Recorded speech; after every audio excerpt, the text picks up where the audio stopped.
For 23 years she believed he abandoned her. For 23 years he waited at the station. One lost letter finally arrived, and the truth shattered everything they believed. Subscribe to Wild Sky Stories' new emotional tales every day. The autumn wind swept through the small town of Hollow Creek, Arizona, carrying with it the scent of dust and memories long buried. Rosemary Wells stood on the porch of her modest boarding house, watching the mail coach arrive as it did every Tuesday afternoon. At 52 years old, she had stopped expecting anything significant from that weathered leather bag the postman carried. Most days brought nothing more than notices from the general store, or occasional letters from distant relatives she barely remembered. But today would be different. Today, the past would come knocking in ways she never could have imagined. Mrs. Wells, the young postman called, tipping his hat as he approached. His name was Henry, and he had only been working this route for about 6 months. He held out a yellowed envelope, its edges worn and its surface marked with stamps from multiple territories. "This here letter has quite a story. Found it wedged behind an old sorting cabinet in Santa Fe. Postmaster said it must have fallen back there and got stuck. Look at that date." Rosemary took the envelope with trembling hands. The handwriting on the front made her heart stop completely. She knew that handwriting better than she knew her own reflection. She had spent countless nights dreaming about those careful, slanted letters that spelled out her maiden name, Miss Rosemary Colton, Silver Springs, Missouri.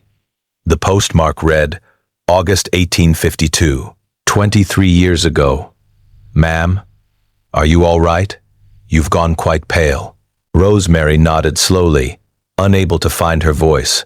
She pressed the letter against her chest and retreated into the house, leaving Henry standing confused on the porch. Once inside, she made her way to the small sitting room, where afternoon light filtered through lace curtains. She had sewn herself during lonelier times. She sat in her rocking chair, the same chair where she had spent so many evenings wondering and waiting, and eventually giving up on waiting. The letter felt impossibly heavy in her hands, like it carried the weight of every year she had spent wondering what might have been. Nathaniel Hayes. She whispered his name aloud for the first time in over a decade. The sound of it still stirred something deep within her chest, a flutter of emotion she thought had long since died. He had been 24 years old when he left Silver Springs, with nothing but a worn saddlebag and a promise. She had been 29, considered nearly past her prime for marriage, but she had not cared about what the town gossips said. She had loved him with every fiber of her being. Rosemary carefully opened the envelope, handling it as gently as if it were made of glass. The paper inside was brittle with age, but the ink remained legible. She began to read, and with each word her world began to crumble around her. "My dearest Rosemary, I have finally done it. After 3 months of traveling and 2 months of working every available hour, I have secured us a future. I purchased 40 acres of good land just outside a growing settlement called Hollow Creek in the Arizona Territory.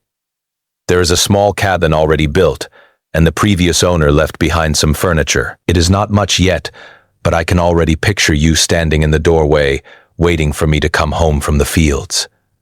I know I asked you to wait for me, and I know these months must have felt endless. They certainly did for me.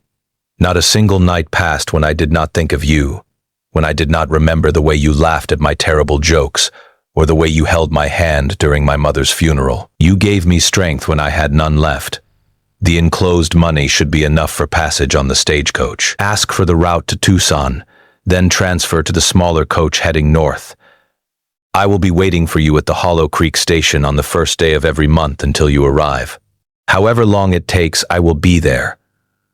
Rosemary, I need to tell you something I should have said before I left. I was afraid, and my fear kept me silent. But distance has a way of making things clear. I love you. I have loved you since the moment you helped me carry my mother's groceries that rainy afternoon 4 years ago. Every dream I have built out here, I built for you. Every fence post I have set, every seed I have planted, I did it imagining our children playing in these fields someday. Please come to me. Please become my wife.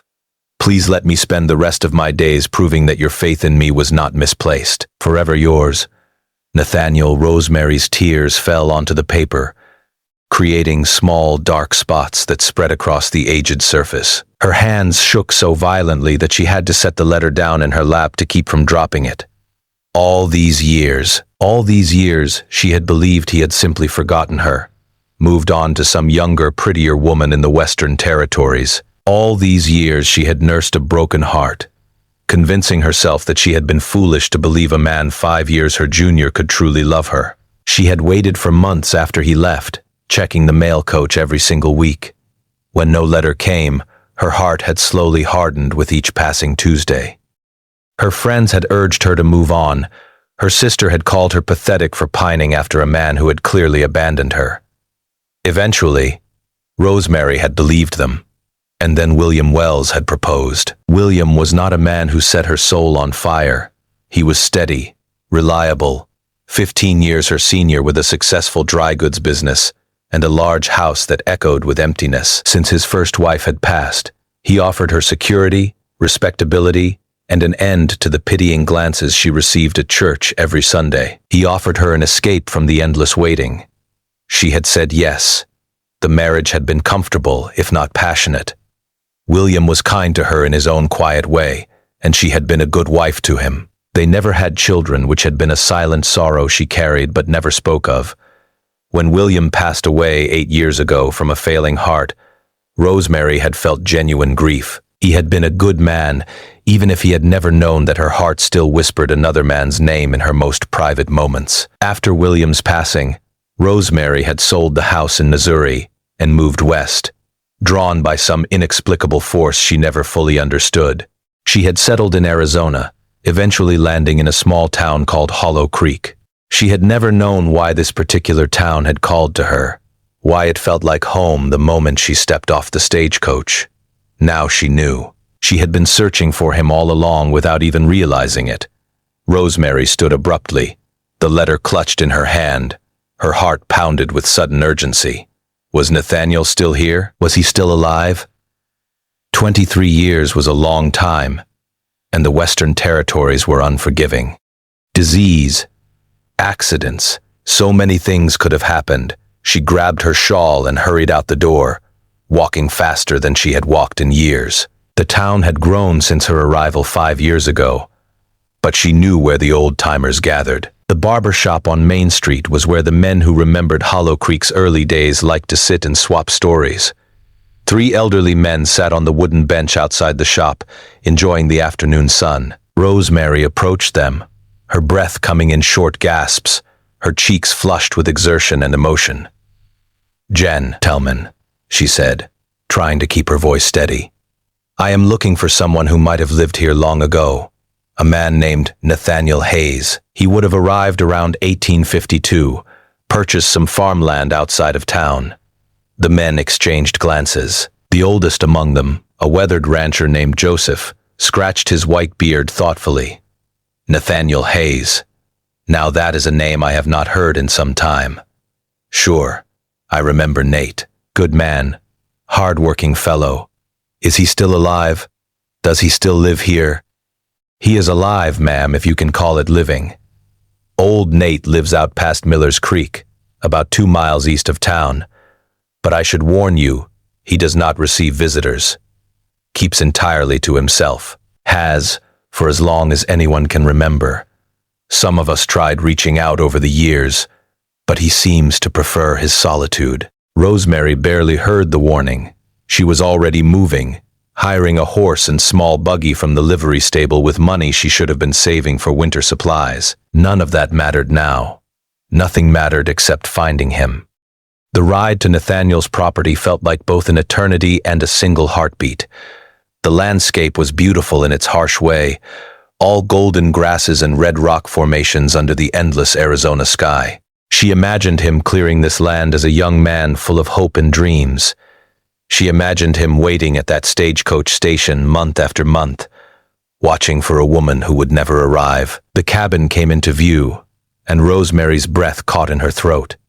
It was larger than she had expected, clearly expanded over the years.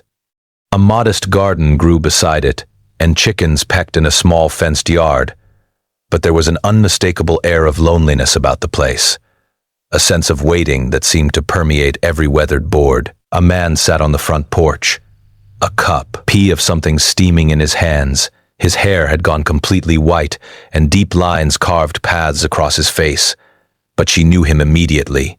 She would have known him anywhere. She stopped the buggy and climbed down slowly, her legs feeling unsteady beneath her. He was watching her approach with confusion in his eyes, clearly unaccustomed to visitors. As she drew closer, that confusion began to shift into something else. Recognition dawned slowly, like sunrise spreading across the mountains. Rosemary. His voice was rough from disuse, but her name sounded like a prayer on his lips. Rosemary, is that truly you? She could not speak. The tears she had held back during the ride now flowed freely down her weathered cheeks. She walked toward him, clutching his letter in her hand like a talisman against all the lost years. Nathaniel rose from his chair, his movements slow and deliberate, as if he feared any sudden motion might make this vision disappear. He stepped off the porch and stood before her, his eyes drinking in every detail of her face. "I waited," he said, his voice breaking. "I waited for you every single month for 4 years. I thought you had decided you did not want me. I thought you found someone better, someone your own age, someone who could give you a finer life than a struggling farmer in the territories." "I never received your letter," Rosemary whispered, pressing the envelope into his hands. "It only arrived today. It was lost behind a cabinet in Santa Fe all these years. I never knew. Nathaniel, I thought you had forgotten me. I thought I was just a foolish old maid who believed in fairy tales." Nathaniel stared at the letter, at his own handwriting, at the proof of how everything had gone so terribly wrong. His hands shook as violently as hers had when she first read it. 23 years, he murmured. "We lost 23 years because of a lost letter. I married another man." The confession fell from her lips like a stone. "I waited for 2 years, and when I heard nothing, I married William Wells. He passed away 8 years ago. I moved west after that. I came here without even knowing why. Some part of me must have been searching for you even when I had given up hope." Nathaniel was silent for a long moment. When he finally spoke, his voice was thick with emotion. "I never married. I could not bring myself to love another woman. Every time I tried to move on, I would see your face in my mind, hear your laugh in the wind. I told myself I was being foolish, that you had clearly moved on with your life, but my heart refused to listen to reason." They stood facing each other, two people who had loved deeply and lost everything to a cruel twist of fate. The weight of all those missed opportunities hung between them, all the years of loneliness on both sides, all the dreams that had withered unfulfilled. "I loved you," Rosemary said, the words she had carried silently for over 2 decades finally finding voice. "I loved you every single day we were apart, even when I was married to another man, even when I tried to convince myself that you never cared. There was always a part of my heart that belonged only to you." Nathaniel reached out and took her hand, his calloused fingers intertwining with hers. The touch was electric, bridging decades of separation in a single moment. "I built this addition to the cabin 15 years ago," he said, his voice soft. "I do not know why I did it. The original cabin was more than enough space for one lonely man, but something kept telling me to make room, to be ready. Maybe some part of me always believed you would come." Rosemary looked at the cabin through tear-blurred eyes, seeing not what it was now, but what it could have been. She imagined children, N's laughter echoing from those walls, imagined herself growing old beside this man she had never stopped loving. Imagined all the ordinary moments of a shared life that they had been denied. "We cannot get those years back," she said, her voice barely above a whisper. "The life we should have had is gone. The children we might have raised, the memories we should have made together, it is all lost." "Yes," Nathaniel agreed, his eyes glistening with unshed tears. "That is the heartbreaking truth." We cannot recover what was taken from us. A lost letter stole our future, and no amount of wishing can change that. They stood in silence, mourning the life they had never lived. The afternoon sun began its descent toward the mountains, painting the sky in shades of orange and gold. Then Nathaniel squeezed her hand gently. "But we are here now, Rosemary. We may have lost our past, but we are standing here together in this moment. I do not know how many years either of us has left, but I know I do not want to spend another day of them without you." Rosemary looked into his eyes, seeing the same love that had shone there 23 years ago, now tempered by time and sorrow, but no less true. "Neither do I," she whispered. He led her onto the porch and they sat together on the bench he had built with his own hands decades ago. She rested her head on his shoulder, feeling the solid warmth of him beside her, proof that this was real and not another lonely dream. "Tell me about these years," he said softly. "Tell me everything I missed." And so she did. As the sun set over the Arizona mountains, Rosemary told Nathaniel about her life, the joys and sorrows, the quiet moments, and the significant ones. He listened to every word, holding her hand, occasionally wiping tears from his weathered cheeks. When she finished, he shared his own stories. He told her about the hard winters and the good harvests, about the neighbors who had become like family, about the empty ache that never quite went away, no matter how busy he kept his hands. The stars emerged one by one, scattered across the desert sky like diamonds on velvet. Two people who had loved each other across decades and distance sat together at last, their hearts both broken and healing at the same time. The letter had arrived 23 years too late. The truth was heartbreaking. They had lost a lifetime together because of a simple accident of fate. But as Rosemary sat beside the man she had never stopped loving, she realized that some love stories do not end when they should. Some love stories simply wait, patient and enduring, for the moment when two hearts can finally find their way home to each other. It was not the life they had dreamed of. It was not the future he had promised in that long-lost letter. But it was theirs, hard-won and precious, and neither of them intended to waste another single day.